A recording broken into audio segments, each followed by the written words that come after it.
Hello, hello, hello. Welcome in, everyone. Fantasy Life right here, Sirius XM Fantasy Sports Radio. Joining you on this Thursday morning, Kendall, Valenzuela, Adam, Ronis with you for the next couple hours, getting you ready for one Thursday night football and, of course, Week 7. We have now transferred over. Adam, we are done breaking down what we saw in Week 6, getting ready for Week 7, setting some of those lineups, getting all the injury updates and everything in between. How's it going? How you doing?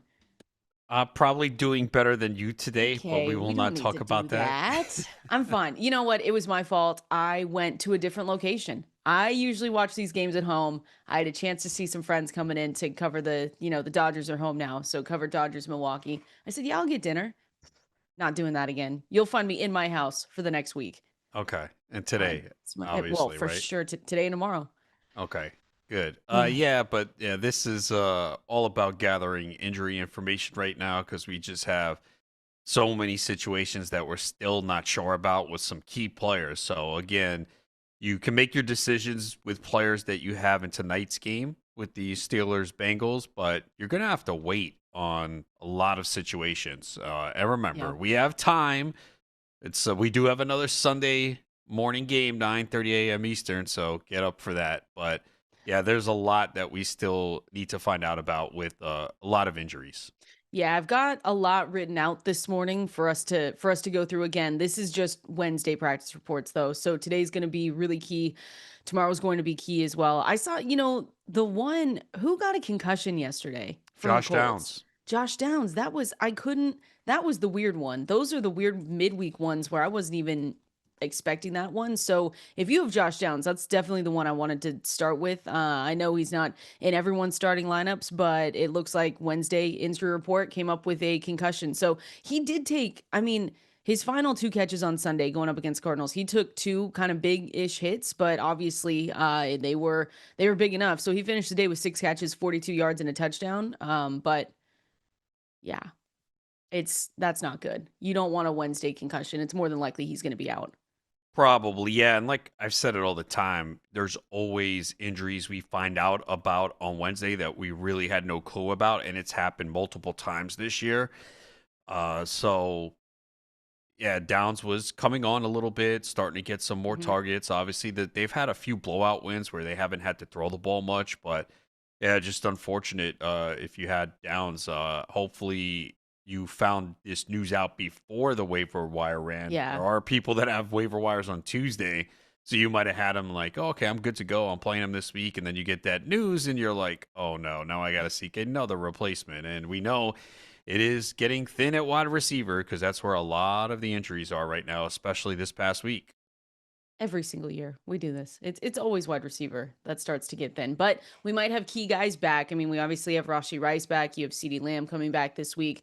So hopefully we'll get into the 49ers. But yeah, just be careful there with that news on that concussion. Maybe AD Mitchell, does he slide up the ranks for you if he's out? Well, is he still I in know. trouble? Maybe. It's been a couple weeks. Yeah, I think they're over it, right? I don't know. No, probably not. I Where else would they? Well, okay. mean, I was just Pierce. gonna say, yeah, maybe Pierce. I was just gonna say I saw the Slayton news that he wasn't practicing still. It's because I spent $300+ on him. That's why. I'm It never gonna happens see him this year. sometimes. I'm not gonna Sometimes you see him at waste all this money. year. $305. I could have, thrown it in a trash can. Well, I basically did. Ugh. I really need him back as well. So we're going to continue going through some of these injury reports. The bigger one that I saw also yesterday, Adam, 49ers quarterback Brock Purdy did return to practice, but he was limited. The way that they are reporting Brock Purdy has been, to me, a little bit weird because so Brock Purdy came back. He's suffering from the turf toe injury, but it's not as bad as, obviously, not as bad as a turf toe injury to Joe Burrow.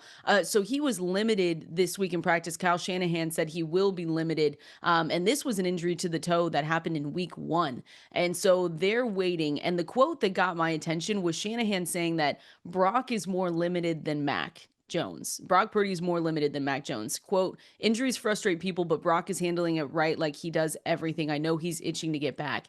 I have a feeling, Adam, we're going another week this week without Brock Purdy. That's just what the reports feel like, that it's bad. He's still behind Mac Jones with the rehab and the return, and then we might not see him again. Yeah, it's starting to feel that way. as well. So, I mean, look, Mac Jones has filled in, played pretty well, but I think people are hoping to get Purdy back, and I guess they're going to take the cautious approach here, especially if he's not even close to 100%. So, could get another Mac Jones start here against Atlanta, which is not an easy start. San No, Francisco that's a is tough at game. home. That is the Sunday night game. San Francisco's favored by 2.5. The total is Really? 47.5 too. I mean, San Francisco's defense has not played well, and then losing Fred Warner does not help at all. So, but yeah, it's Mac Jones last week. A couple interceptions. He is getting the ball to key players, especially Kendrick Bourne. You're happy about Yeah. that. We'll see though about George Kittle though if he returns. Yeah, There's a they chance that he opened. doesn't. I know they opened the 21-day practice window. So again, when we're talking about these guys coming off IR, they obviously can start right away if they feel like they're able to, but they have the 21-day practice window opened, and yeah, I don't know about that one either. That one doesn't feel good. And then Jauan Jennings was limited in Wednesday's practice with his ankle, rib, shoulder, head, shoulder, knees, and toes. I don't know injury that he has. And then Ricky Pearsall did not practice yesterday. They're all banged up. Yeah, I don't expect Pearsall to play. That one looks like it's not going to happen. I don't know about Jennings because again, he did play last week, but he was not effective at all. So would you put him out there again, knowing that? No, I Uh, can't. Because yeah, last week, what did he do for you? Nothing. yeah. I think he's a tough start this week, even if he goes. I I, think you probably, unless we get better news again. Is what he is saying also true? I mean, I don't know about that. 5 broken ribs? How's he playing? I don't He because might have he been for the love exaggerating of a the little bit. game. You think? Yeah. I don't know. I believe him. 5 broken ribs, 2 high ankle sprains, and a shoulder injury going up against the Atlanta Falcons. That's going to be the one thing against the Falcons. Like he got 1.7 fantasy points last week, and people being me as well. Like he is one where if you're in those deeper formats, you put him in the flex. I put him in the flex just thinking because it was someone that was returning and it's another body to start, but it obviously didn't work out. And if those injuries are true, yeah, why are you going out there? That's the one thing that's confusing me. I don't know. Yeah, I mean he was limited in practice yesterday. I think you have to wait on him, see what the practice reports are and see if Kittle is back too. But I mean it's looking good for Kendrick Bourne once again, Yeah, it especially is. if Mac Jones gets the start. Yeah, and like we said, we'll see on Brock Purdy. I think if Brock Purdy does return, I was looking at my rankings last night, and you can find all of our rankings at fantasylife.com. But if he does return, I think I'd have to put him QB 14, 13. Like he'd instantly jump right back into the top 15 at least. Yeah, I don't know about top 12 again because of the Yeah. matchup, but probably just outside. And then we'll see on George Kittle. Wouldn't that be nice to get George Kittle I was back? really hoping, and then We haven't gotten positive news. no, they might wait another week. Look, again, I'm hoping that it is this week as someone who has him in a couple leagues and have just been waiting to get him back in. But I did make a move at tight end in one of the leagues thinking that he might not play. So I did pick someone up. So, Nice. you always have to prepare as if these players are going to be out. So you have a backup plan because you don't want to wait to the last minute and then be scrambling because there were tight ends on the waiver wire this week. If you needed Oh tight yeah. end help, there were several solid tight ends off the waiver wire that you could have picked up. Yeah, absolutely. And we can go through some more. My article is live at fantasylife.com as well for just waiver wire tight end pickups. So make sure you go and check that out. But we're keeping an eye on George Kittle and everyone else. Just a few more that I saw this morning that I wanted to make sure I hit. DJ Moore did not practice yesterday. And I just wanted to mention that one because he did spend the night in the hospital after that Bears Monday night game against the Commanders. It was a groin injury. They listed as hip and groin. So he has now been listed as a non-participant with these issues. And that was a walkthrough yesterday. So we'll see. I mean, he played the whole game that on Monday. So we'll see if he's able to go this week. But you would obviously, a lot of these guys would, and we're going to talk about Luther Burden here in a little bit, but a lot of these guys would climb up the ranks if he wasn't good to go. Jacoby Myers did not practice yesterday. Brock Bowers did not practice yesterday, which it feels like Brock Bowers just isn't going to go this week in general. And then there was reports that Garrett Wilson, they're not ruling him out, which I think is insane, but he did Why is not that practice insane? yesterday. I We don't need know. him I to think that's play. insane. He did not practice yet. He hyperextended his knee. He's fine. No, he's not. He's hurt. He did not practice yesterday, and same with Deebo.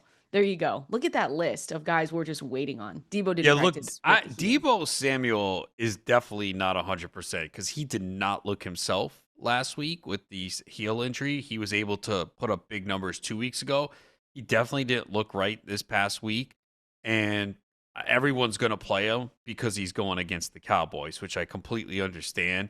So you hope that it's better, but I'm assuming you might not see him practice all week or be And then very get the limited start. because that's what they've really done. I mean, 2 weeks ago he didn't practice at all and played. I think he missed a couple days last week. Might have had a limited the last day, Mhm. but yeah, everyone's looking at this game. 54.5 point total, and we have seen these Cowboy games just soar.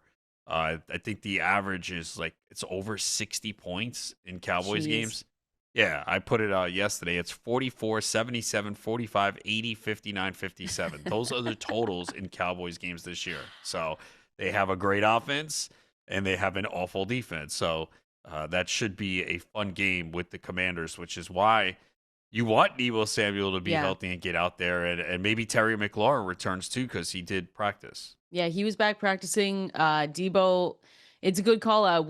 You're right. We might not see him in any of the practice reports this week, and then all of a sudden he's good to go. But this is the matchup that you want to try and target between both of them, honestly. And Noah Brown got placed on IR yesterday as well. So if we're talking about just next guys up, Luke McCaffrey, I think is starting to become someone that maybe you look at as a really deep streamer. Zach Ertz is going to be a tight end too that maybe gets a little bit more work. And then I've seen a couple people in the deep, again, this is deeper formats. These are the 20-round drafts. Pick up Jaylen Lane, I think, just in case. We talked about him 3 weeks ago on the waiver wire, I believe. But it's next man up mentality. And you're right. Deebo Samuel with his injury he's banged up. But this is the matchup that you hope he's ready to go because it's one we just want to target in every single aspect.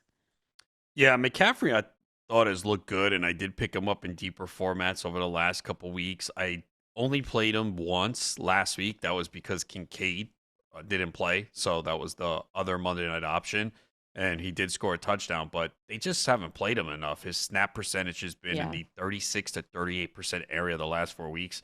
It's Chris Moore who they have been going with more, and he did have a touchdown last week. But McLaurin comes back, then it's pretty much McLaurin and Deebo are the Yeah. focus of the offense. And they're tied. The Commanders, I should say, are tied with Kansas City, the number 2 team total on the week at 28.5. So again, we'll continue looking through those injury reports, but Jaden Daniels, I think he's actually up at my QB1 this week in the ranks. So you guys can go and check that out, but should be a fun game nonetheless, because the Cowboys defense is really bad, and we're just going to pick on them all season long.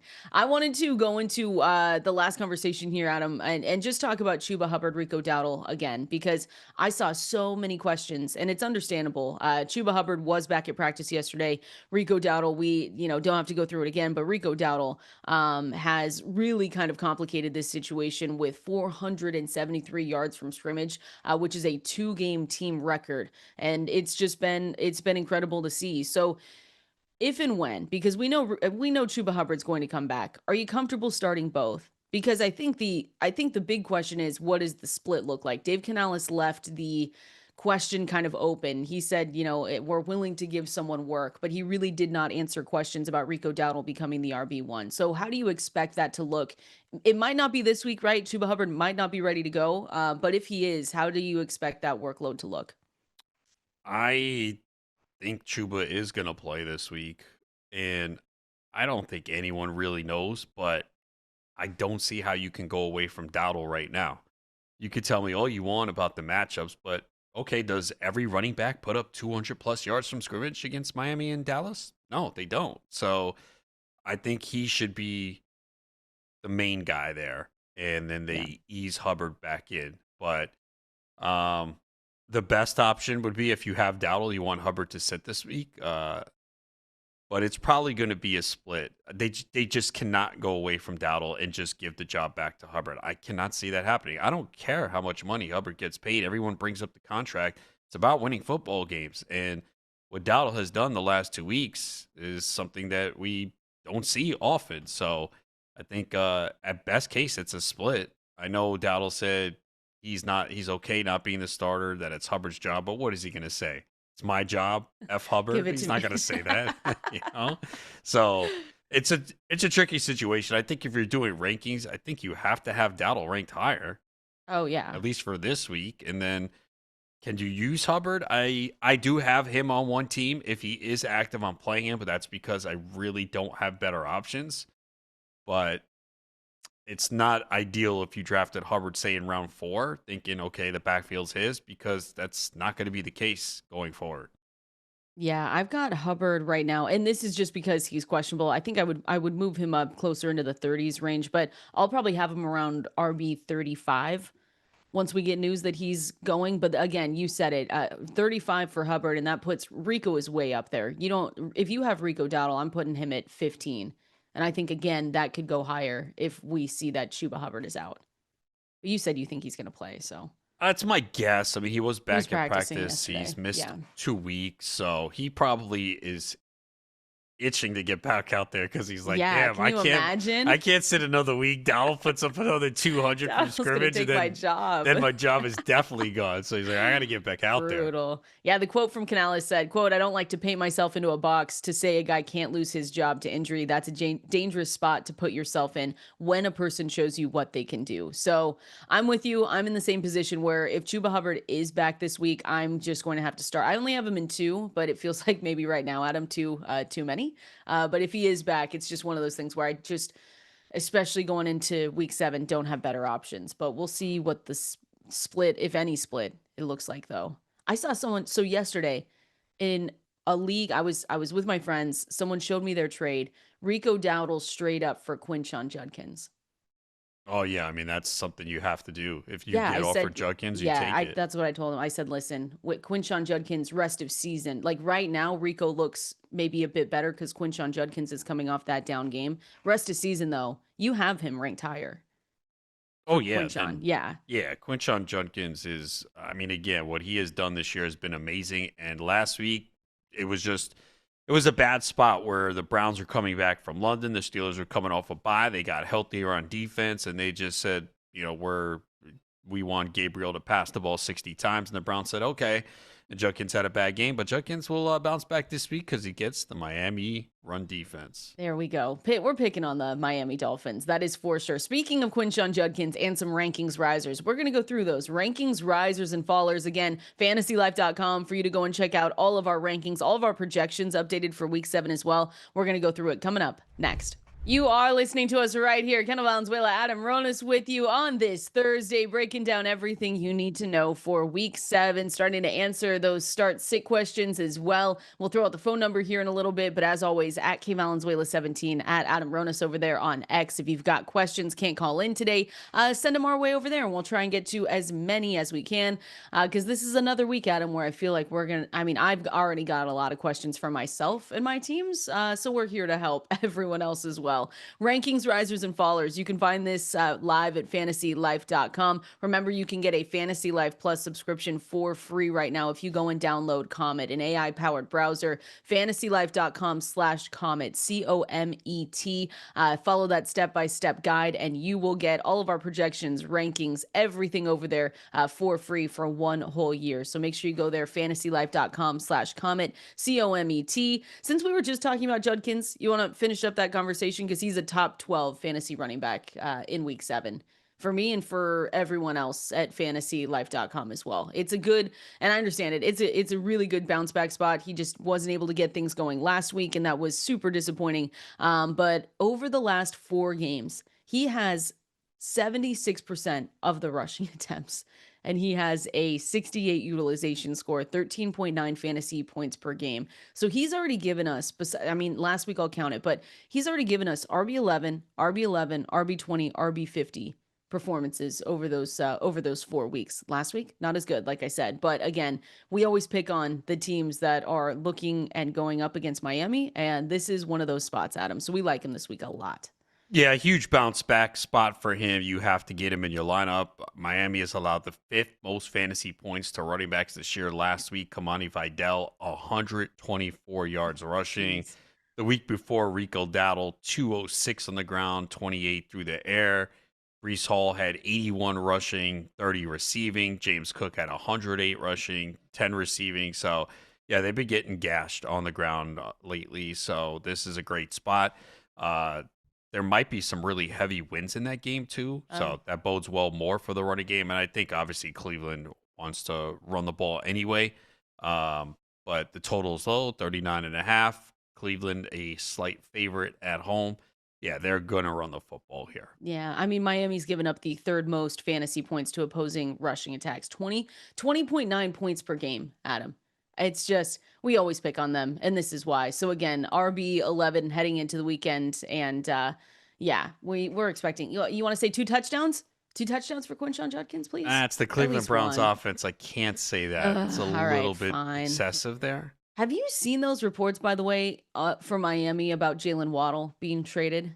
Yeah. Have you seen those a little bit? So it was Connor Hughes reported that he reported that the Giants are, the quote was, big game hunting for a pass catcher ahead of the trade deadline. And so these reports also noted, and Hughes noted, that it was Jaylen Waddle, Chris Olave, Jacoby Myers as potential trade targets, because the Giants, I'm surprised that the Giants would be a team to do that. I think they're 2-4, right? They are. They're in last place. Yeah, 2-4. You lose Malik Neighbors, so I kind of get that. But yeah, there's been rumors that it's going to maybe be Jaylen Waddle getting traded from this Dolphins team that is just not doing well. Dang, I was going to make a Dolphins joke, but I couldn't. Floundering. There we go. When you have Jackson Dart and Cam Scatterable, instantly you become Super Bowl contenders. So they are looking to add a receiver. You're surprised by that, right? A little bit. I mean, look, if they lose this week, which I think most of us do expect that to happen against Denver, they're 2-5. Yeah. You're not now the division though, like Philadelphia looks like they're in trouble. I mean, if Philadelphia loses this week, they're 4-3. And then, Commanders Cowboys game, if the Commanders win, then they're 4-3. If somehow Dallas pulls off the upset, they're 3-1. Commanders go. I mean, it's messy. If the Giants win this week and Philly loses, they're a game out, and they already beat Philly and then play Philly next week. So I guess they're looking at saying, "Hey, this division's wide open. Let's try and get someone." They're also it's the Giants that are reportedly pursuing some kind of wide receiver here, and then the Patriots too. There were reports yesterday about the Patriots coming out, which that one I more understand because of how Drake May looks, and I still like we still like Stephon Diggs. I think that is still a really good addition to this team, but you understand if they want to go get another guy so that they don't have to rely on everyone else over there. That's an interesting one too. It feels like Jacoby Myers might be going. Because remember, he was one we talked about in the offseason. He requested a trade. Yeah, did right. Did he hold out, or did he only request the trade? He requested a trade. Okay. I feel like we have to remember that. Any guys that we talked about in the offseason or leading up into the regular season that were, potential trade targets or guys that they could trade, I feel we just have to remember them because their names might be brought up here in the next couple weeks. Yeah, and Vegas obviously is falling apart, with no Brock Bowers there. I mean, they are 2-4, which it feels like they're worse, but they're minus 46 point differential. They've just been playing bad football. Geno Smith hasn't been good. You still have Brock Bowers out, so you could understand why. And in that division, they probably realize, yeah, we do not have a shot. It's Kansas City's one game ahead of them, and it feels like it's 10. Yeah, it just feels like two totally different teams.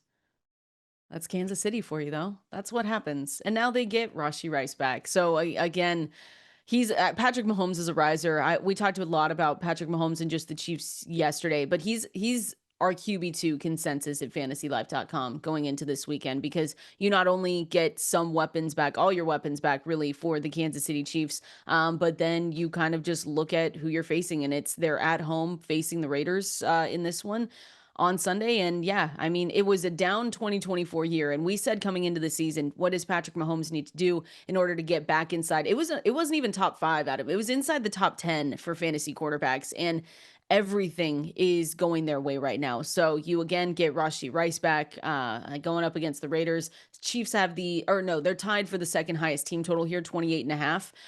And he just has a really good projection from Dwayne's projection model at fantasylife.com. Median is 21.2 fantasy points, which comes in second. The Xfinity best score, the ceiling that we could see is 33.8. And there's a reason why he's QB2 this weekend. And it was pretty easy to put him there as well. Yeah, he is playing great right now, and you talked about Rice coming back, so giving him another weapon. And what has been really standing out about Mahomes is his rushing, 222 rushing yards and 4 rushing touchdowns. So he's got at least 32 yards rushing in 4 of 6 games. He's hit 57 rushing yards in 3 of 6 games. So he's been running a lot. Doesn't look like he's going to slow down. And we're about to see this offense take off. We started to see it already. He has 3 touchdown passes in 2 of the last 3 games, and it's probably just going to get better from here. Even last week, he didn't even need to put up a lot of passes. 30 pass attempts, still at 257, 3 passing touchdowns, 32 rushing yards, a rushing touchdown. So, yeah, this is the Mahomes that we remember from a few years ago that we've been waiting for. Thought we might have saw it last year, and then all the injuries struck the receivers again. And now it's all coming together. He's finally going to have Rice, Brown, Worthy on the field at the same time. Kelsey doesn't look the same, but you don't even need him to do much at this point with the skill of the other receivers. So, yeah, they are going to be a fun team to watch. And I think this week the only question is, how long can the Raiders keep it close? It is a divisional game. Yeah. We've seen the Raiders give them games. But again, if they don't have Bowers and Jacoby Myers, it could be tough. But 12.5-point favorites at home. But either way, Mahomes is going to have a big day, even if he sits the fourth quarter. Yeah, I mean, and it's a good call out because like you said, he's scrambling more than ever. And that is such a huge thing to see from Patrick Mahomes because he ranks second in the NFL right now in scramble yards per game, 36.5. That's only behind Josh Allen, who has 39.2 for the year. So he's been able to turn those into touchdowns. And it's just been, it's been fun to watch. It's one of those things where you think at the beginning of the year, Adam, you're like, wow, this Chiefs team, again, we might not be talking very highly about them as the weeks go on. And then all of a sudden it's week 7 and we say, no, there they are. It was just a false alarm there for the first start of the season.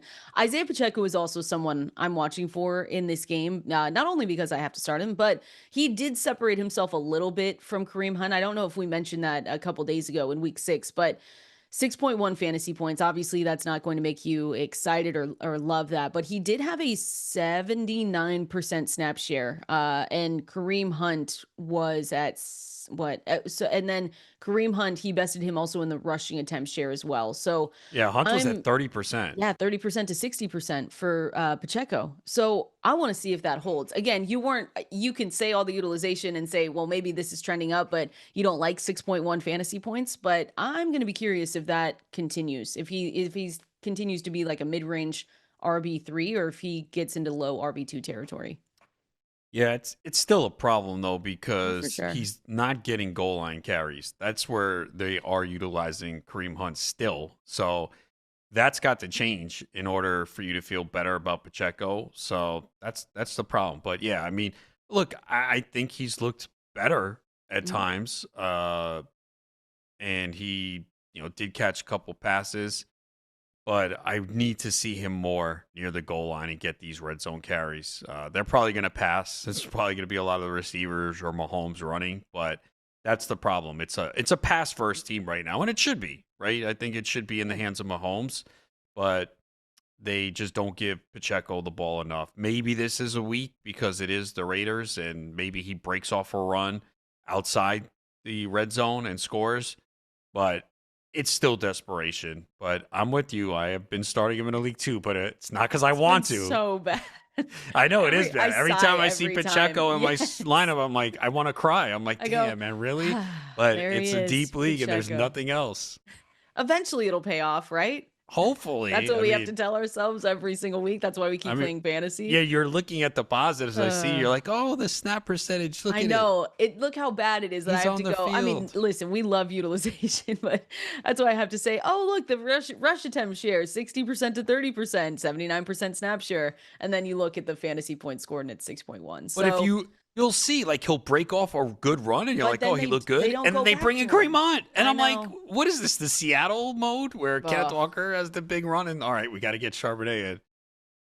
Seattle's worse.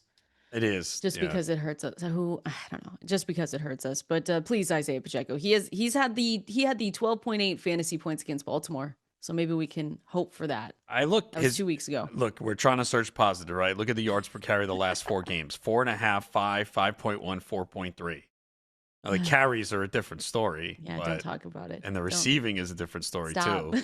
We're going to be positive here with Isaiah Pacheco. Let me just say one faller in our rankings this week, Tony Pollard, running back for the Tennessee Titans. I know. Yeah. I know. Don't give me that look. I know. And on the other side, I mean, Tajay Spears is a riser as well. So Tajay Spears took over the pass down work in week 6. That was the big thing here. And Pollard is in a weird place right now. Like, he's the early down back, but the role, we don't really like the role that we're seeing right now. And so you look at this team and you say, okay, the Patriots have the 4th hardest matchup for opposing running backs in backfields. So they've held opponents to 4.2 points below their season average. And you don't like what you saw with Tony Pollard last week. You do, if you have Tajay Spears and you've been holding on to him, you do like what you saw from him in that situation. But Pollard did fall for me. So he's an RB3. And it stinks. But that's where we're at. Yeah, look, when he started the year, we liked him because we said, hey, he's going to get a huge workload, and his snap counts were 86% or higher in the first 4 weeks.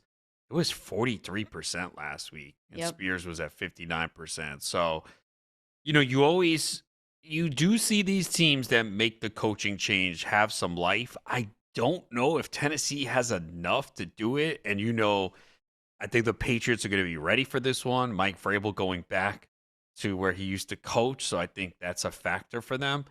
But in years past, you usually see the team that just fires their coach, that team comes out and plays well. So, But can we see it from Tennessee? I don't know. Calvin Ridley probably going to be out with the hamstring injury, and they have just looked so bad this year. So, yeah, I don't think you ideally don't want to play Pollard or Spears, but again, we've got injuries, bye weeks, and deep leagues where you might not have a choice.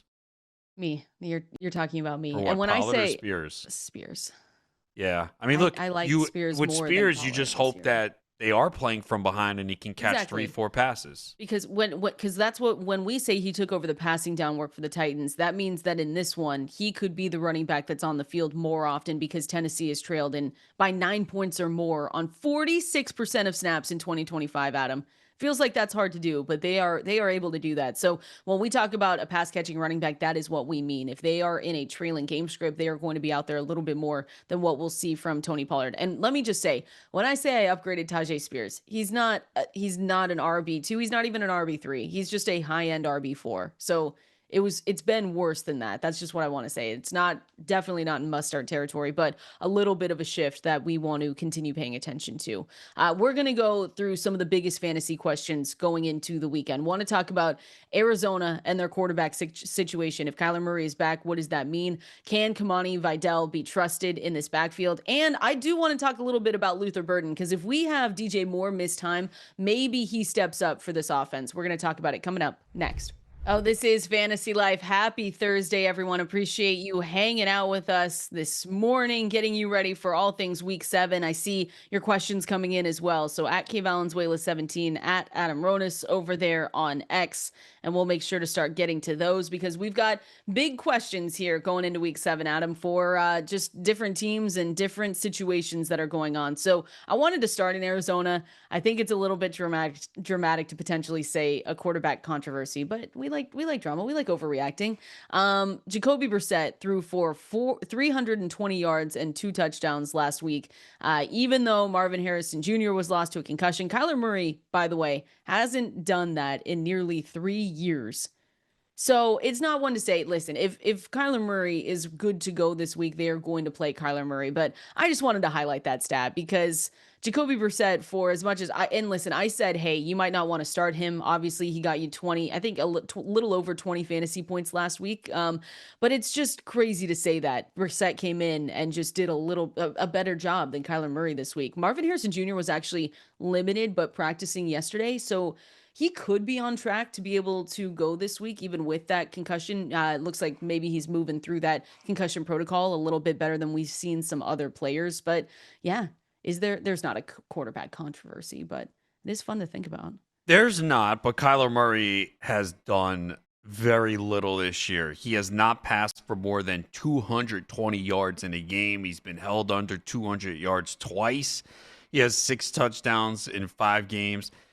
It's been disappointing for Kyler Murray, and I am just so glad that I do not have him on any of my fantasy teams this year because I'm tired of dealing with him. He is running a little bit more like he said he would. He does have at least 25 rushing yards in all 5 games, just 1 rushing touchdown. But, yeah, it's the same story with Kyler Murray. It feels like we just haven't seen improvement. The offense is the same. It's painful to watch. They struggle. And, yeah, he'll be the starter when he comes back, and you just got to hope that he gets the ball to Trey McBride and Marvin Harrison Jr. Those are the 2 guys that we really have in fantasy. Yeah. And again, you do see the inconsistency of Murray. It leads to down games for Marvin Harrison, and it also leads to a lack of touchdowns for Trey McBride, who, no coincidence, gets his first touchdown last week. Why? Because Kyler Murray was out.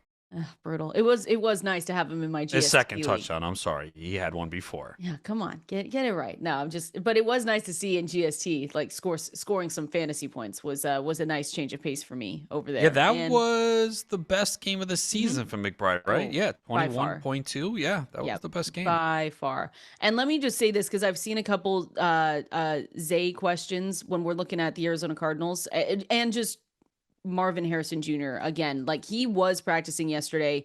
He was limited. So I just want to say, be careful. Always have a backup in mind when you're looking at this. But Zay Jones is technically an option to step up if Marvin Harrison Jr. isn't good to go. But this is going to be a tough game because the Arizona Cardinals are at home going up against the Green Bay Packers. So you kind of had to downgrade everyone anyway. Yeah, great. Just more fantasy points. That's all I need. Yeah, although Green Bay's defense hasn't been as good lately, right? I mean, it's fair. Still, with Arizona, though, I don't think you want to use many players on their team. So no, I don't. I did the thing that we do. I said, well, I don't want to. What if Kyler Murray's good this year? I need to have at least one share of him. And I did. And I'm not having a great time in that league. I'll be totally honest. Yeah, it's definitely not fun. He's a very frustrating quarterback. We just have to. Yeah, again, people were like, oh, he wasn't that bad last year. He was QB 13 or for whatever he was last year. I don't know. But 12. So, a lot of that can be misleading. Because once you have that player on a roster, you understand the inconsistencies week to week. And that's what it is with Kyler Murray. But we just get sucked in because of his ability to run. And we know these rushing quarterbacks give you that high floor, but not this year. I mean, it's not been good for Kyler Murray. No, it's been awful. It's just been bad. So hopefully we see a little bit of a change as the season rolls on, but I will not hold my breath on that, so just in case. The other question I wanted to make sure we talked about is if Kimani Vidal can be trusted. And I know trusted is a really loaded word to ask when we're talking about Vidal, but if we're looking at the 1-game sample here, Vidal did appear and is right now the Los Angeles Chargers he's the new lead back for them. He totaled 16. He went from totaling 16 snaps over the season to the RB8 last week. And so I still say though, Adam, hold on to Hassan Haskins because again, it's a 1-game sample size.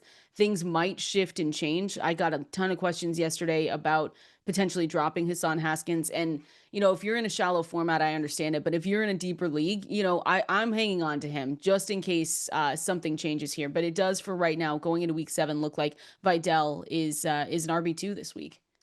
Well, I don't trust anyone, so I'm not going to trust an NFL you coach. Trust me. Okay. Come on. No, I don't. What? I think you would stab me in the back. Are you just crazy? Like that. Maybe. I am crazy. That was not the question. But But with Vidal, look, I think Oh my god. Haskins and him were kind of rotating, and then Vidal broke off a big run, and then they just went with him. So it might have been a hot hand situation. I do think Vidal is better, though. So I don't know if we could use the word trust. I know I have him in one league. I'm starting him. He's not getting to play the Miami run defense this week. I think that's another thing to consider. But you just got to hope that he gets off to a good start, because if he doesn't, like say they give him the ball early and he doesn't look good, they could turn to Haskins. It's absolutely a possibility. But I think Vidal should be right around the RB2 area. And it's critical that he has another good game, because, again, they are being mentioned about potentially trading for a running back. And he Yeah. could quell that if he has another good game. So Indianapolis has been, decent against the run, right? I think. Yeah. Yeah. Yeah. They've been pretty good at limiting fantasy points, though. They haven't given up a lot of rushing touchdowns. But look, they went against Arizona last week. Genti had 67, Kyron 77. So it's a decent matchup. It's not Miami, though. So don't expect the performance that you saw last week from Vidal. Yeah, Vidal for me is RB23 going into the week. Hassan Haskins is not even close to there. Yeah. But we understand why. He's my RB42. So again, if you're in a desperate spot, I have to start him somewhere. But Vidal, we at least liked, him in his snap percentage, his attempts, his routes, and his targets. And so again, 1 game samples, they might not stick. I could see us talking with Dwayne McFarland next Tuesday and being like, what has changed in this backfield? But for right now, low end RB2 is what you're looking at. And he has the same upside that he gave us last week, even though it was Miami Dolphins. We at least know that is possible for him as well. I want to go through streaming quarterbacks, Adam. Quarterbacks that you might just have to turn to because of injuries or everything else going on. We've got questions about it over there on X as well. So we're going to give you those streaming quarterback names here coming up next. Hopefully everyone is having a great start to their Thursdays here. Fantasy Life on Sirius XM Fantasy Sports Radio, answering all of your questions. I'll throw out the phone line as well, 888-963-2682, or you can press that new call-in button on the Sirius XM app. Also see your questions coming in over on X at Valenzuela17, at Adam Ronis over there. If you have any questions at all, send them our way. I know I've seen some streamer quarterback questions, Adam, and just our expectations for just some of these teams and some of these quarterbacks that you could maybe go and pick up. Dare we say Bryce Young for the Carolina Panthers going up against the Jets, or do you not like that one? 26% rostered. Things are starting to click a little bit. It's not too bad. I mean, they probably are going to run the football a lot, don't you think? With especially if Hubbard's back. Yeah, probably. But I mean, I look at the Jets and they are allowing over 20 fantasy points per game to quarterbacks. So even if he doesn't played well defensively last week. They did. That's the one they could be. So I said the Carolina Panthers, it looks like it's starting to click, but on the defensive side for the Jets, that might be the only thing that's starting to click over there, because they did put up a good game. That was the international game in against Denver. So they held them. Yeah, look, I mean, he's an option to get because there's probably not much available. Yeah, probably not. But I think he still is a good option. What about, so he might not be readily available, but CJ Stroud for the Texans?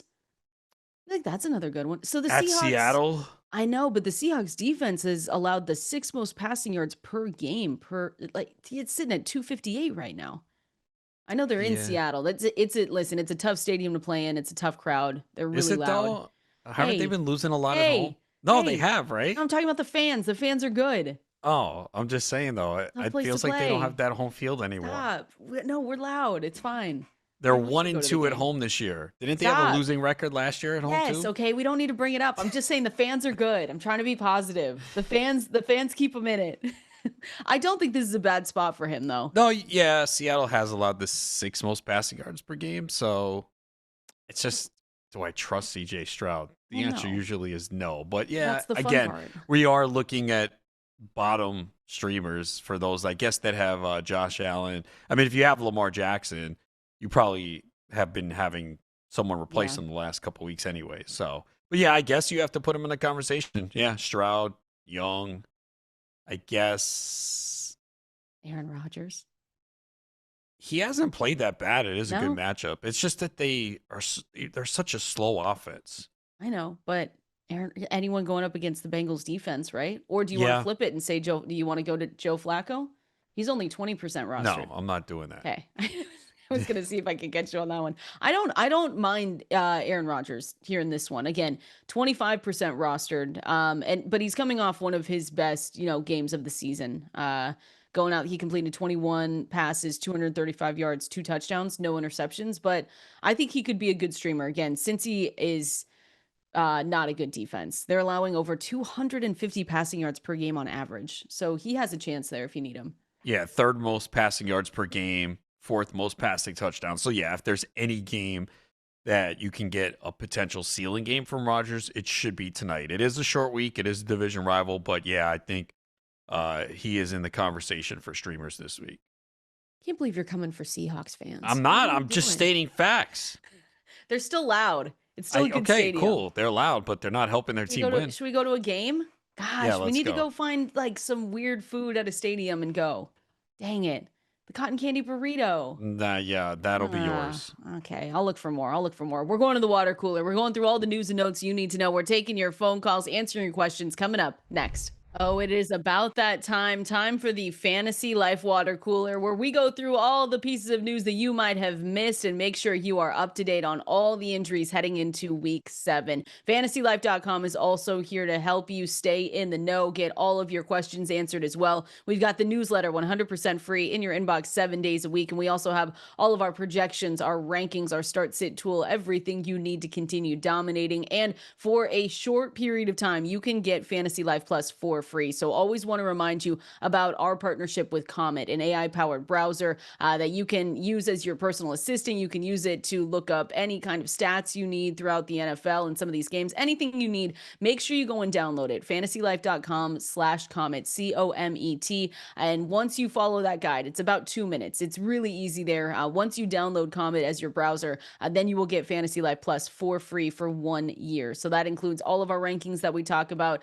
the utilization report. If you've ever been wanting to really dive into that and you haven't yet, make sure you go and do it. FantasyLife.com/Comet, COMET is where you want to go. Send us in your questions at Valenzuela17, at Adam Ronis over there. Phone number 888-963-2682, or press that new call-in button on the Sirius XM app.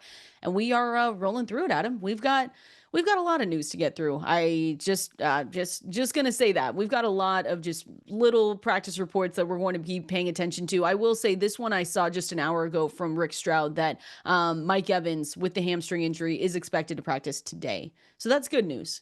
We wanted to see Mike Evans back out there, especially now that you're not going to have Emeka Egbuka. He's likely out. They've already ruled Chris Godwin out going into this week. Same with Bucky Irving, unfortunately. So you're firing up Rachaad White everywhere. But Mike Evans' return does make things a little bit interesting because you still have people picking up Sterling Shepard, right? Tez Johnson as well. Cade Otton, I think, is a really good tight end to maybe play this week. But his return is it's exactly what they need right now when you don't have Emeka Egbuka. Yeah, let's make sure that he is back first. Oh, Remember, yeah. they play Monday night.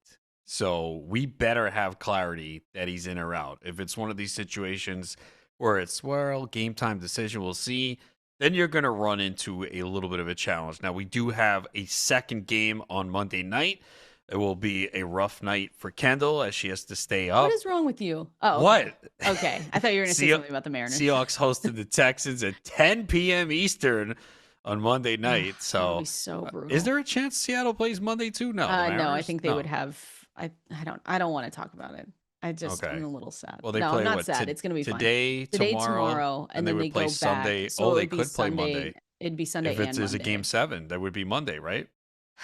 Boy, that would be a tough Monday for you. Can you stop? We don't need to get into Game 7 this. Get out and of the here. Seahawks I playing? can't. I'm already sick to my stomach thinking about being only All like right, we'll 2-1. stop. I can't. I can't All do right, it. They've already taken my life. Mike Evans, if he comes anyway, back. Mike Evans. Yeah. What's What's your best advice then? Is it to just hold or try and pick up a Tez Johnson, a Sterling Shepard if you have them? I think those guys would already be picked up though. Yeah, I've already seen them picked up. Like Shepard is probably the safest. He probably has the lowest floor too, but he's probably the safest because he's going to play in the slot. Tez Johnson, we know, is reliable on a big play. I saw all sorts of. I saw one league he went for over $200. I was like, That's what? insane. And then other leagues where he went for less. So he's dependent on a big play, but he can get it. And the Lions are banged up in the secondary, and they've allowed they've struggled against receivers. I think Mhm. fourth most fantasy points per game.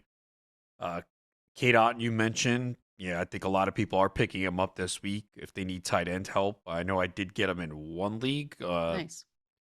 So It's not a yeah, bad like play.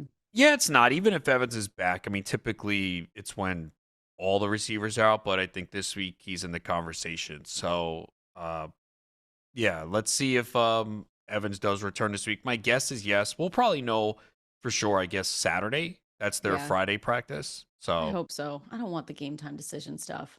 That's just yeah, always that would be a annoying. major problem on a Monday night game.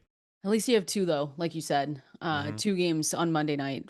Seahawks, Texans. That'll be a good game just in general. Seahawks, Texans. And then Low yeah, total, 41 and a half. I really, think it's because the Texans can't score. man, the Bucks game is gonna be that Bucks Lions game is gonna be fun too. There's some good games on this slate this Yeah, weekend. yeah. It'll be No, it'll there be a there good are there week. are quite a few good games this week. I think even the Yeah, game in London is interesting. Rams and yeah, Jags. I That's agree. a good game. Eagles, Vikings. Should Yeah, be Commanders good. Cowboys with that Yeah, 54.5 point total.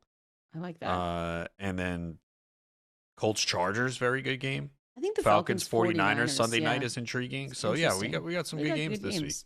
So just pay attention to Mike Evans. But again, he just about an hour ago, they are expecting him to practice today, and he will be crucial for this wide receiver room coming back. And so he will dominate the targets, everything else, if and when he does return to this team. Continuing on through some of the news here, we mentioned this off the top, but I'll just go a little bit more rapid fire through these guys.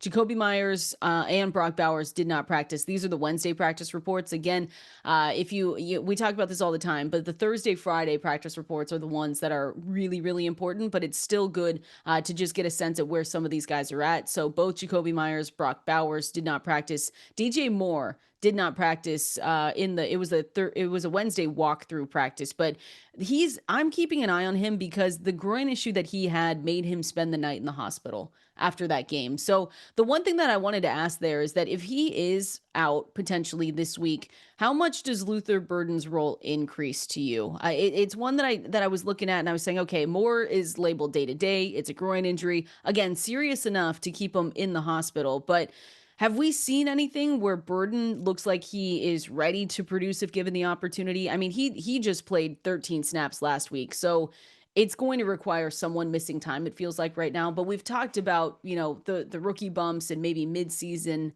end of the season, how they can get a lot better. Do you think he would be someone that you move up the ranks? I have already been waiting for him to get this opportunity, and I just don't understand why we see so much Olamide Zaccheaus, who had a Yeah, bad drop last week. But he played 84% of the snaps this past week. Burden was at just 23%. But the times we've seen Burden, we've seen flashes from him, and he's got a lot of ability. So even if he's on the waiver wire, you should pick him up. I think he is probably gone in a lot of leagues at this point, but more shallow formats, he could be out there. But I think now's the time to get him because I do okay. see his role growing. He had that big play against the Cowboys, everybody does, on that flea flicker. Then we didn't see much against Vegas, but we did see him this week, 4 catches for 51 yards. And he's got that explosive ability. I think it's time that they get him more involved in the offense. So, I picked him up in a league a couple weeks ago, and I actually spent more than $100 on him because I was just like, I want to get him on the roster and just stash him, and hopefully, eventually, his role grows. But yeah, if DJ Moore is out, you would think that maybe finally we'd see him on the field more because they've essentially, basically, only for the most part, have used like 4 wide receivers this year. Yeah. Yeah. It's it's a really good spot if DJ Moore is out again. We never want injuries, but let me tell you this though. I think Burden can produce here. And if he is on the waiver wire, go pick him up because I don't know if there's a wide receiver schedule as nice as theirs for the next 4 weeks. Let me tell you. They've got Sunday, they're taking on the Saints, and then they take on the Ravens, the Bengals, and the Giants. That's nice. Not to say that DJ Moore would be out all of those games, but if you're looking for any kind of breakout or breakthrough, I should say, for Luther Burden, if he gets a spot in any of those four, that feels like a really good place to do it.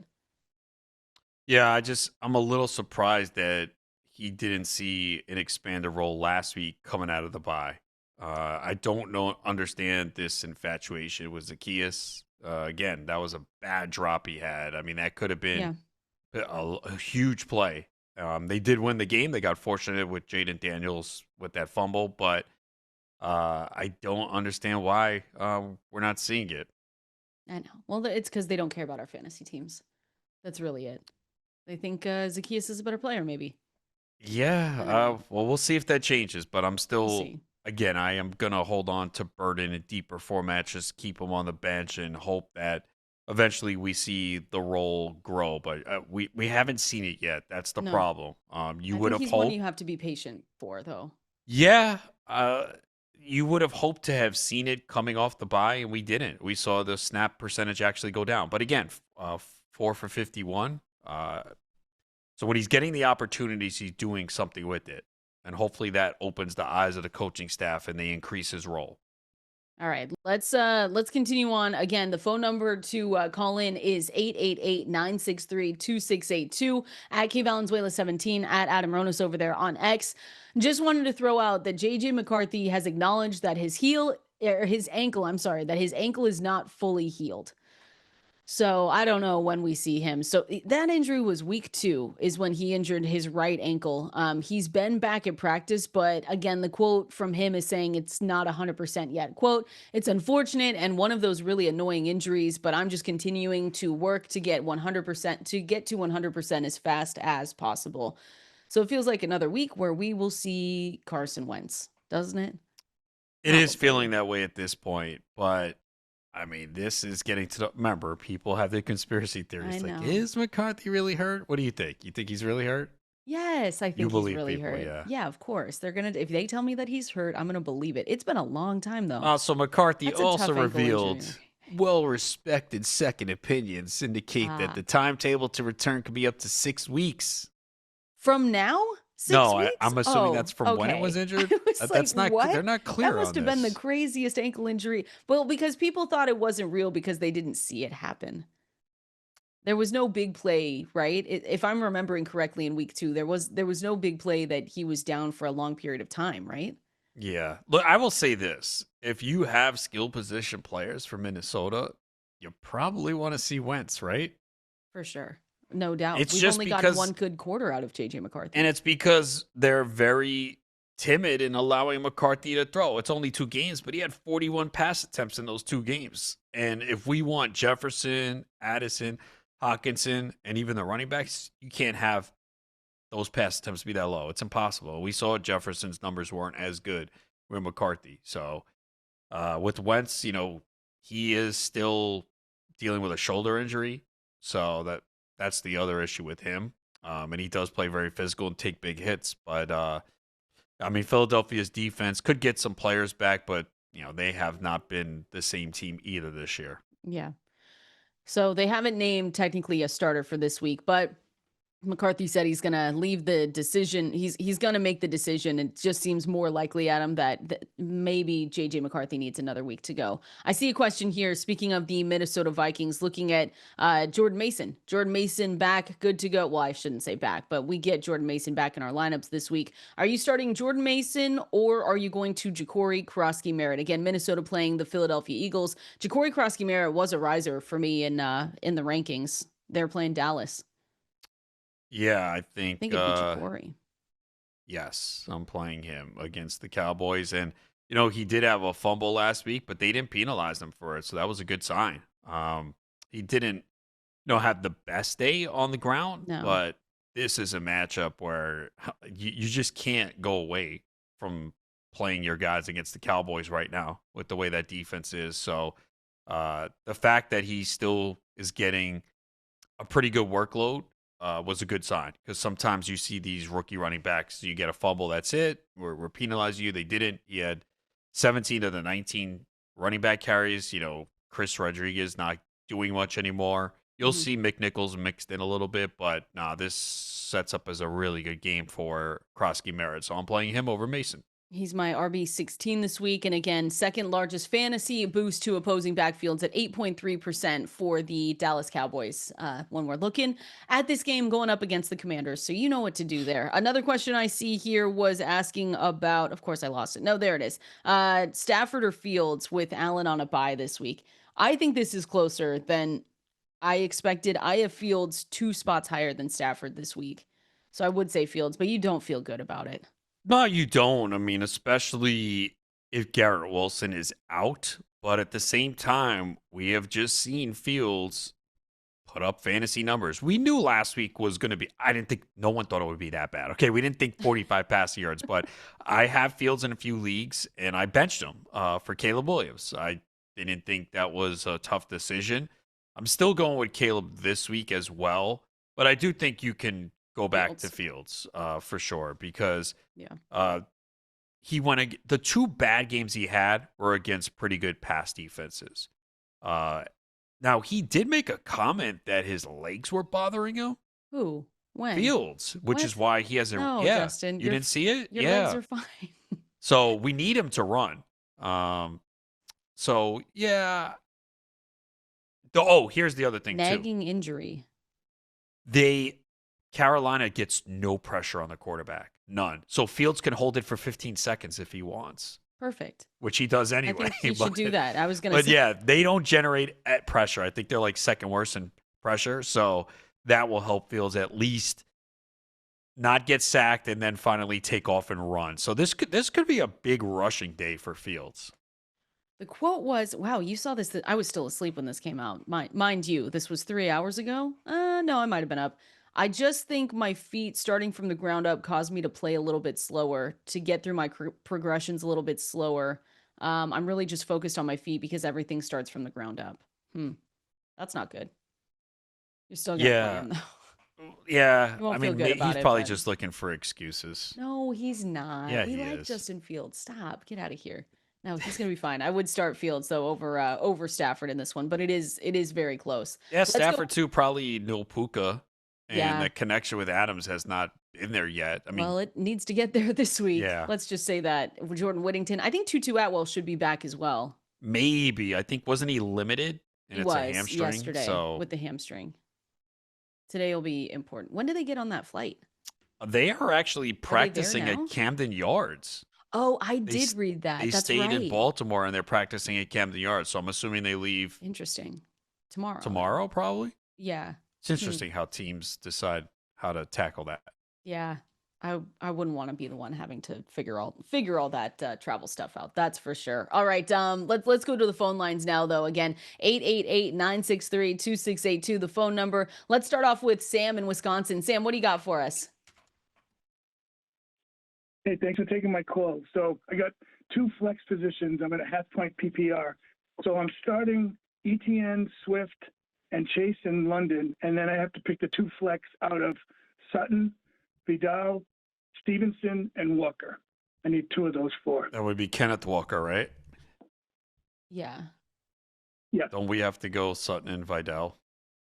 Can you believe that Like, in week 7 that we're saying no to Kenneth Walker with the expectations that we have? I know. I don't see how you can start him.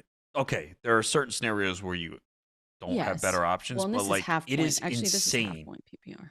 Yeah, it's insane what they are doing right now, and until we see a change, I feel better about, again, Vidal. Like we said, it could easily be a hot hand and Haskins gets it, but I'm starting him over Kenneth Walker this week. And Stevenson needs a touchdown. I mean, he has not looked good. I know Sutton, it's been up and down with him because of Knicks, but it is the Giants. So yeah, I'm going Sutton and Vidal. Yeah. I've got Vidal ranked higher than Walker this week. If it's half-point PPR, I've got him at 20, and then Walker's at 25. Cortland Sutton is definitely the starter here going up against the Giants. I've got him wide receiver 13. And even though, like, I've seen this too, Adam, and I appreciate you calling in, Sam. That's a good question. I've seen Stevenson as someone that maybe is a potential fantasy riser this week. Because even though Stevenson only had 1.8 points last weekend or something like that, he had 71% of the snaps. And it's I thought it was look at also, the match. Well, it is the yeah. matchup. That's the one thing where I've seen him rise a little bit because it's the Titans. So Yeah. I understand that, but it's not enough to put him. He's not higher for me than Vidal. Yeah, I do think though, because of the matchup, this is a week you probably feel better about him than usual. Again, we still have not seen Travian Henderson get that I'm boost. gonna And rage drop him. I'm telling you that right now. Oh no, someone dropped him in my whole league. I picked him Did up. he? Yeah, I spent a Wow. lot of money, but I'm desperate. I mean, that might be. I don't know if next it's gonna week. work out, but Really might be me. I had to take the chance because it's one of those deep leagues where there's not much available. Wow, But that's to be surprising. fair, what? That's surprising in one of your deeper formats. That Yeah, he I just was dropped. surprised too. Someone probably rage dropped him. I want to Gonna look be at their me. roster. I want to look at their roster after and see who they had that they did it. But as bad as he has been, I don't think you can cut him because again, there's two guys in that backfield now. What if Stevenson fumbles again? What if Stevenson gets hurt? So that's why you can't. But to be fair, like we've all been upset about why we're not seeing Henderson more. He really hasn't done anything when he's gotten the opportunity. He's had no explosive runs at all. Like No. where is the guy that we saw in college and in the preseason? I don't know. It's been really disappointing. But again, Ramondre Stevenson, the Titans have given up the second best fantasy boost at 8.3 points per game. So that is definitely something to look at. Let's do another one here. Let's go to Jerry in Grand Rapids. Jerry, what do you got for us? Good morning. Speaking of disappointing, I've been a Chase Brown owner all year. And should I start him in my flex tonight, short week, or should I play Vidal? I picked up Vidal, or I could pivot from both running backs and play T. Higgins, but he's on a short week too. Okay, so Vidal or Chase Brown or T. Higgins. I think it's probably T. Higgins, I think don't it's you? T. Yeah, I think it's But T. here now, don't put him in your hang flex. on. Put him at wide receiver. Yeah. And then put your wide receiver in whatever wide receiver you have there playing on Sunday or Monday, flip them to the flex spot. Yeah, and we say this a lot, and maybe some people don't realize this, but always put the latest game player in the flex. If you have someone playing on Thursday, you put them in the running back or receiver position. It allows you flexibility for things that happen late in the week. You know, like so, for example, I had Dalton Kincaid, and I already started Njoku, so I put Kincaid in the flex. If I didn't do that, I would have been screwed, and I would have taken a 0. Putting him in the flex allowed me to put in Luke McCaffrey that night. So anyone on Thursday night, Sunday morning, put them at running back, receiver, tight end. Do not put them in the flex. You always want to leave yourself with the opportunity to replace something that happens the last second. And we see it. Jaylen Warren a couple weeks ago, Dalton Kincaid. There are always going to be players in these later games that potentially get ruled out. You want to have the ability to put any position in. So you have to leave that flex spot open for the latest game. Appreciate you calling in, Jerry. And we're going to continue on here. We're going through matchup highlights, guys that have pretty decent matchups going into week 7. Want to talk a little bit more about Justin Herbert. Want to look at maybe Deebo Samuel and what he could be going up against Mason Taylor as well. We're going to do it coming up next. If you call yourself a sports fan, you got to have Xfinity. All the games all in one place. So here is what you get, guys, when you watch sports with Xfinity. And it is a long, great list here. You get the sports zone. So you get every pro football game and over 1,000 college games, highlights and alerts all in one place. You get the multi-view. One of my favorites here, you get to be up to 4 stadiums at once. You get the Xfinity fan view, live scores, odds, and stats all in one place, personalized to you. And of course, you get enhanced 4K. You get the voice remote where you can just say football. Imagine all your football all in one place. Easy. Learn more at Xfinity.com. Xfinity.com. Restrictions apply. New residential customers only. Taxes and fees extra and subject to change. The best advice, the best music, Adam, right? I don't know. Whatever. Come on. Who is this, Swift? You know, yes. Oh, I don't know. It's a good song. You should listen to the album. Just kidding. I know you already have. Yeah, okay. Kendall, Valenzuela, Adam Ronis with you right here on this Thursday, going through matchup highlights, guys that we think are in favorable spots going into week 7. As always, go check out our rankings at fantasylife.com. Make sure you subscribe to that newsletter. And if you want Fantasy Life Plus for free for a year, download Comet. It is an AI-powered browser, personal assistant to you. So you can go to fantasylife.com/Comet, COMET, and follow the step-by-step guide. It takes about maybe 2 minutes, and then you will get all of our rankings, our projections, everything for free. Fantasy Life Plus for 1 year. I see more questions coming in here on X, and we'll make sure to get to as many as we can as well. But talking about matchup highlights here, we've already mentioned Quinshon, Judkins. I do think, though, this is a good spot to talk about Justin Herbert, Los Angeles Chargers, going up against the Colts.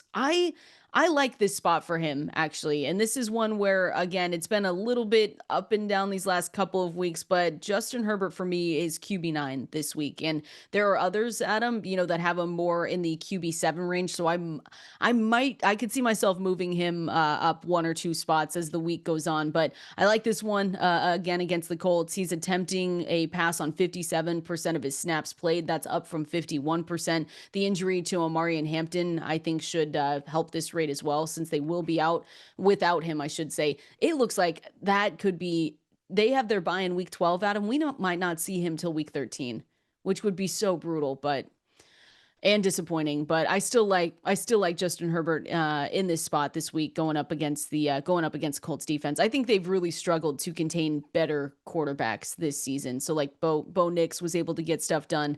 Matthew Stafford, dare I say Jacoby Brissett, upper tier quarterback, but I do like this spot for him this week.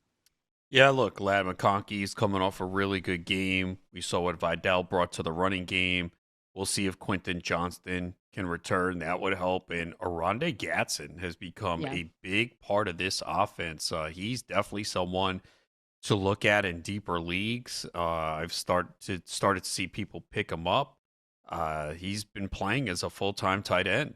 Had a 21.1% target share last week, 68 receiving yards. So he did have a fumble, and they went back to him. So that's always a good sign, too. Yeah, there's some weapons here for Herbert. This should be a fun game. This is one of the games I'm looking forward to. So, yeah, I mean, Herbert got off to the great start, kind of struggled a little bit. Obviously, the offensive line has a lot of issues, but he's also running a little bit too more. There was a period where he was quiet. He stopped running. But he's picked it up a little bit over the last 2 of the last 3 games. Last week, he didn't run much against Miami, but had a good day passing. I like the Gadsden call out. We've talked about him for a couple weeks now, and this might be the one where you want to go get him, because I have this feeling that in a few weeks or whenever it is that he won't be only 2% rostered, and that's No where way. he's at. That's where he's at right now. It was get tough him while it's early. because some of my leagues I'm actually pretty good at tight end. I know that's my problem too. And I want to add them. Do. And I typically don't roster 3 tight ends, but I actually do have some leagues now where I do with 20 roster spots. One I had to. I have Njoku and Kincaid, so I had to pick someone out. That'll do it. Yeah, but like I said, like this week you could have gotten Kate Otten this week. Mayer is a good fill-in this week. Gadsden. So there were some options this week, even in the deeper formats at tight end. But yeah, Gadsden's like a receiver, essentially. And Harbaugh was talking about him very positively in the preseason. So, yeah, I think in the deeper formats, I would like to have him on the bench to see if this continues. Well, and the other thing, too, with Gadsden, not only has the route participation improved over the last 4 games, that's something that we always want to pay attention to, but Will Dissly returned, and like Tyler Conklin, I think, was available as well. And so you're still seeing him in week 6 lead the team with both of those guys there. And so Conklin had 0. I don't even think he was out there. He played 0% of the snaps. So seeing a 22% target share and then a really good utilization score coupled with 11.8 fantasy points, this is someone we have to start paying attention to a little bit more. We've highlighted him over the last couple of weeks, but it just feels like if you want to try and be early on the waiver wire, this seems like a guy with Gadsden for the Los Angeles Chargers, their tight end, that you want to potentially pick up this week. I think Mid-range you also tight end too. Yeah, I think you also do want to see, like, what is it going to be like when Johnston is back? So when you have Johnston, Allen, and McConkey, like, what is the role going to be? Because, again, all four of those guys cannot produce every single week, and we do expect inconsistency from a tight end, but the talent is there. The usage has been up, and I know they're pretty high on him. So I at least want to have him on my bench Yeah. in deeper formats to see if it does grow. He would, and Quentin Johnson was listed as limited yesterday, so we'll see if he's able to go. Keenan Allen, by the way, though, he's not. His utilization score has really fallen. 85 to 72, and that's just over the last 4 games. The role, I will say this, the role hasn't changed, but you just talked, Adam, about how many mouths they have to feed, and this is just one where Keenan Allen, over the last couple of games, has been the one that's been squeezed out a little bit in this equation. So that doesn't, I still think he's a wide receiver too, but we're getting close to the conversation where maybe he's not, but he is definitely one where you're not necessarily happy with what you've gotten out of him, especially after the first couple weeks when you were just riding high with any Keenan Allen shares that you have. But this is a prime example of someone getting squeezed out, and it's been him. Yeah, I definitely think, for the rest of the year, he's behind McConkey and Johnston at this point. Now, the targets have still been there, but, 7 targets last week, 4 catches, 27 yards. Yep. And then even the week before, 9 targets, 5 for 58. So, yeah, he had a touchdown in each of his first 3 games. He has not scored since, and 37 receiving yards or fewer in 2 of the last 3. So, yeah, he's definitely trending downward, and he would be the guy that you're worried most about of the trio of receivers for this team.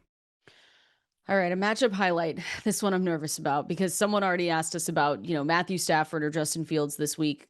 Mason Taylor does technically have a really good matchup this week going up against the Carolina Panthers. And this is one where Garrett Wilson, they haven't said that they haven't ruled him out yet. I think they're going to keep that going until maybe Friday, and then we'll get more news about him. But matchups when we're talking about the Carolina Panthers have been good for them. And so Mason Taylor might be one of his best weeks. And so it's going to be scary. But the Panthers have given tight ends a league most 2.45 fantasy points per target this year. So I'm going to be worried about it because I do have to play him somewhere, Adam, but this is a good spot. If you ever were to play Mason Taylor, this feels like the one. Why are you worried? It's not like Justin know. Fields is going to throw for only 45 yards. He's never done that before. Yeah, exactly. That's someone's got to someone's got to catch the ball, right? Like people say, "Oh, it couldn't get worse." And you're like, "Well, I say that and I don't want to say it for this week because maybe it could." I'm a little nervous. It's the Jets, so you're always nervous with them when it comes to offense and putting up points. But yeah, I think Mason Taylor's in a good spot this week. He's got to get the football.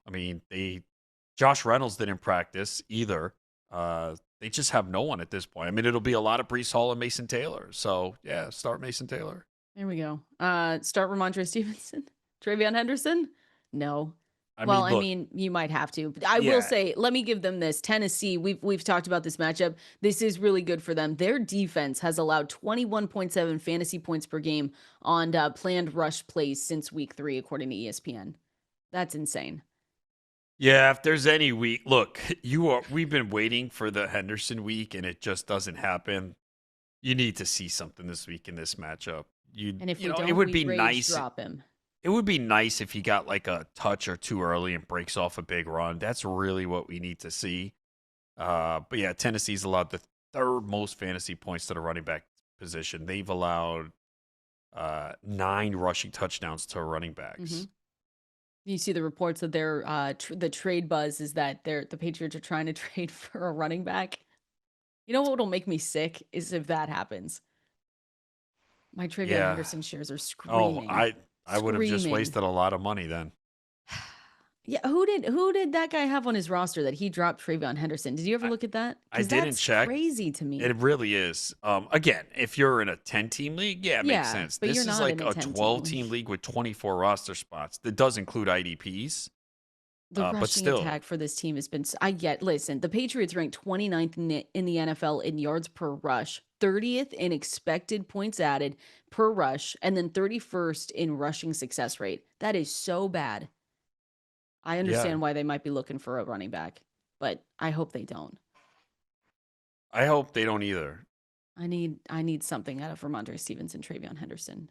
They are just They rank 55th and 54th among qualified rushers from Pro Football Focus. That's out of 55, by the way. And they're winning games too. That's just how good Drake May has been. We do like Drake May at least, so we have that going for us. All right, we're going to go through some lowlights here, Adam. We got guys that do not have good matchups. You might not be able to avoid it, but just lower your expectations going into week 7. What? I was going to say something, but I'm going to be nice. To what? About me? What? No, now you have to say it. I do? All right. You said we're going to go into some lowlights, so I was going to say the Seattle Mariners. Yeah, whatever. All right. I saw that one coming. We're going into matchup lows. How about that? Coming up next. We try to bring the heat. Adam is mean about the Mariners, and then it's just, downhill from there. No, I'm just kidding. Exactly. No, he's cheering on the Mariners. I'm rooting for the Mariners. It's just you teed me up of something. I did tee you up. I knew exactly where you were going with it too. Once I asked, I said you have to say it. And then I was like, no, it's the Mariners. Okay, whatever. Anyway, Kendall Valenzuela here. Adam Ronis with you on this Thursday morning. Seeing more questions come in on X, on Twitter, whatever you want to call it. At KValenzuela17, at Adam Ronis over there. Before we get into some of the matchup lows, I saw one that I already asked you, but I'll say it again on the air because I can't believe that we're here. From Fantasy Dad Pacheco or Henderson in the flex, and we both agreed on Pacheco. Yeah, which is just brutal. Yeah, both are obviously not ideal starts at this time, but Pacheco we've seen a little bit more. We saw the snap percentage go up. Again, he's probably going to have to break off a run and score from outside the 20 because we see way more Kareem Hunt near the goal line. And with Henderson, yeah, it's a good matchup, but we're seeing more Ramondre Stevenson, and we keep waiting for an explosive play from Henderson, and it just hasn't happened yet. Yeah, so I can't believe it, but yes, we would go with Pacheco there, going up against, or I should say compared to Travion Henderson. I see another one here from Micah that I just want to hit because he's asking Nico Collins, Roma Dunze, or would you trust Lamb to come back and play well? So Nico Collins for me actually is wide receiver 7 going into this week. Roma Dunze, we've talked about him. He's had really, really good start to the season. They're going up against the Saints. He's my wide receiver 8, but CeeDee Lamb, Adam, I mean, if you have CeeDee Lamb, how can you not just put him at 6 and start him? How the hell can you not play all these guys is my biggest question. Okay, put one of them. Really? Put one of them in the flex. What is this, a 4-team league with like your mom and cousins or something? Like, what is this? It's a good drafter. Mike is a good drafter. That's what happens. I mean, these guys are all inside my top 8, so I would hope that you can start all of them. I guess you could have had Lamb and Collins, though. I mean, Lamb, like Nico was at the turn sometimes. Yeah, I mean, but I don't know how you get. Maybe he fell late second round, and then Dunze you could have gotten later for sure. Where was CD going again? He was up there though. 3 or 4. Yeah. I took him in many leagues at 3. I hope you can start all of them. Yeah, if you but can't, if not, I guess you're going Lamb. Yeah. What? You're not starting Lamb? No, I'm saying you are starting Lamb. Oh, okay. I was like, wait, you're not starting him? If he's back, if he's back, you're starting throw him in right away. I have him at 6 if he's good to go. 6 that were receiver? Yeah. Who do you have over him? Why? You don't like that? What do you mean? He's JSN and St. Brown, right? Chase. Yeah, Chase. And what, Jefferson? Yeah. No, you don't think so? Little Carson Wentz against the Eagles? What if he'll probably get Quinyon Mitchell, right? Don't do the what ifs. I'm going to keep You have Adams over him? Yeah. That's one I could flip. And what, Drake London? Yeah. Okay. I'm just waiting to make sure he's good to go. All right. And then you'll move him up? Like it. And then I move him up. But I'm still probably going to have him after Jefferson, to be totally honest with you. Okay. Is that fair? 5? All right. You want 4. You'd put him at 1. Not 1, no. I'd probably, you got to put JSN at this point, 1. Or St. Brown's got a great matchup against Tampa. Yeah. Detroit's going to bounce back in a big way this week. For sure. I've got JSN, Amon-Ra St. Brown, Jamar Chase. Yeah. Those are the top 3. And then there's a tier break.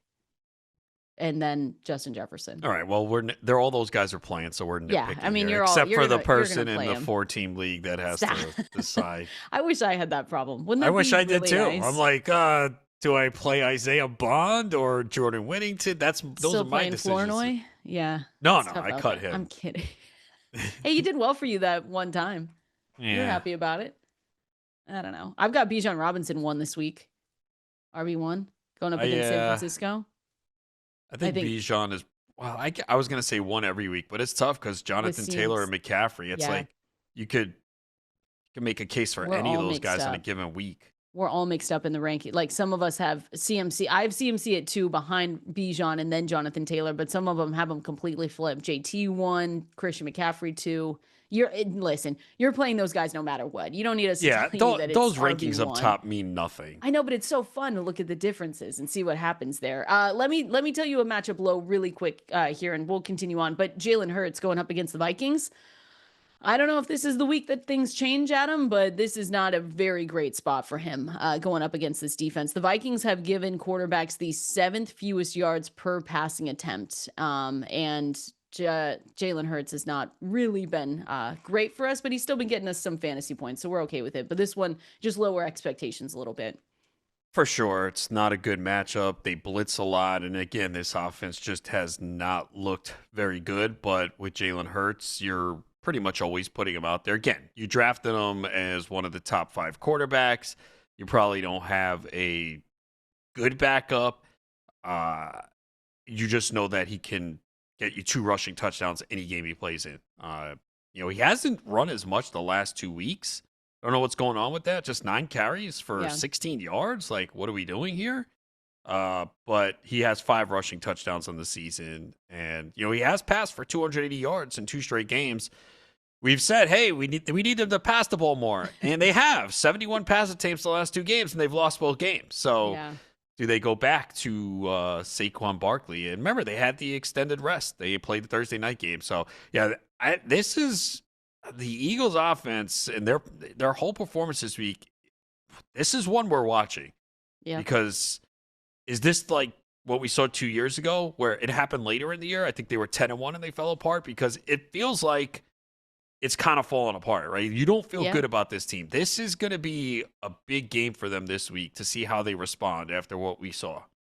It's going to be huge. And you just really hope that if you are a manager of any of the Eagles, whether it's pass catchers, running backs, Jalen Hurts, whatever it is, you want to see a little bit of a difference here. Let's just say that. So we're going to continue on. We've got Thursday night football tonight that we are definitely breaking down. It is the Steelers on the road going up against the Bengals. We'll go through our best plays, what our expectations are for some, Jaylen Warren, Jamar Chase, DK Metcalf, all the guys here coming up next. You are listening to Fantasy Life right here, Sirius XM Fantasy Sports Radio. We've got a game tonight, Pittsburgh Steelers at the Cincinnati Bengals, and one Aaron Rodgers that we said maybe if you need a streaming quarterback, this could be an option. I actually want to start with Jaylen Warren and our expectations for Warren going into this game, because I think so. He got a little bit of a downgrade in the week 7 utilization report just because of what we saw coming out of their bye week.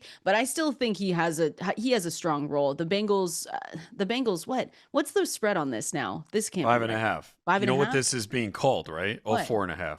Oh, the Icy Hot Bowl. Yeah. Right? Yeah. The oldest quarterbacks in the league. I love that. I still think Warren's a low-end RB2, though. I think he has a little bit of upside in this one as well. It's a good matchup, and I was wondering, if they knew because they had a Thursday night game that they were kind of easing him back on Sunday. Oh, that's a good call. Yeah. I think they do that a lot with some of these running backs. He played 51.7% of the snaps, and Caleb Johnson played a lot more than we're used to seeing. So, yeah, I do think, this is a good matchup for Warren here against the Bengals. So, yeah, I think most situations you're probably playing him at this point because of the matchup. It's good. Yeah. I think he's in the RB2 area. I like it. I forgot that they said the Icy Hot Bowl. Yeah. That was if you guys haven't seen that, it's a funny video where where Rodgers is up on the mic and they're like, Icy Hot Bowl, I love it. But it is, he's here. When's Aaron Rodgers' birthday? He's turning 42 this year. Oh, I feel like he's December. Okay. He is? What give me a date. 16th. Oh, December 2nd. But you did know the month. He's turning 42. Oh, wow. Okay. Joe Flacco is 3 months away from turning 41. So I mean, they're going to become just the second quarterback duo to face off against each other after the age of 40. It was Tom Brady, Drew Brees in 2020 that did that. 3 times, by the way. So there you go. Okay, back to the Icy Hot Bowl. Expectations for DK Metcalf. Just want to ask you that one as well. I saw DK Metcalf as someone that at fantasylife.com they were talking about potentially selling high on. If you don't believe, because here's the thing, some people say he's found his rhythm, the connection, the chemistry with Aaron Rodgers. Over the last 2 games, he's averaged 21.6 fantasy points. So if you don't believe that, though, I do understand why people might say sell him high now because you don't think he can sustain that fantasy production. They have no other wide receivers, though. So, he is the guy. Yes, you would want more volume typically from a guy like Metcalf, but he makes big plays. I like him tonight. I mean, this is a good matchup here. So, yeah, I think Metcalf, if you have him, you're pretty much starting him. Oh, yeah. I mean, Cincinnati has allowed 30.5 points per game. That's the 3rd most in the NFL. They're bad. Bad defense. So we'll just see. You're starting Jamar Chase. T. Higgins, flex guy for you? Yeah, I think so. I mean, he was wide receiver 26 last week. You would like to have seen a bigger target share, but, at least it's trending in the right direction. Taking the Steelers? I have a bad feeling about this game tonight. Yeah. Go with the Bengals? I'm not saying they're going to win, but I think it's going to be close. Oh, I think you should pick them in Survivor. Nah, no chance. The Bengals. Come on. Why not? Live a little. Come on. Yeah, okay. I'll live in a different way. Appreciate everyone hanging out with us on this Thursday. We will be back same time here tomorrow. Enjoy your day.